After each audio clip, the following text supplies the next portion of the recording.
কি একটা কাজ চিন্তা করো।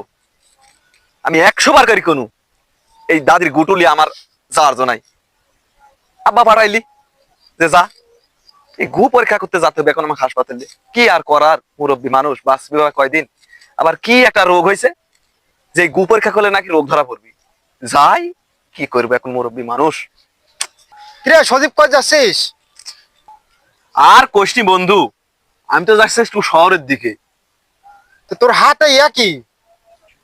এমন একটা প্রশ্ন করলি, কি করি কব যে আমি দাদির গুলে যাচ্ছি পরীক্ষা করতে।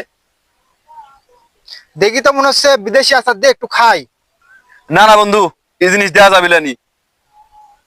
আরে দে বন্ধু দে, বিদেশি আচার দেখি। না না না না না, জ্বালাসি তো বন্ধু। আরে বন্ধু দে, কি হয়েছে? খাই কি বিদেশি একটা আচারই তো জ্বালাতন খাবো। শুরু করলো তুই কত। আরে বিদেশি আচারই তো খাবো আমি।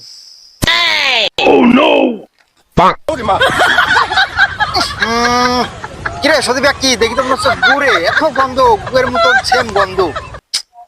তোকে 100 বার করে কোনু যে বন্ধু তুই এই জিনিস লিসনি, ইয়া দাদির গু হাসপাতালে যাচ্ছে পরীক্ষা করতে। আমি পারি না আর পারি না।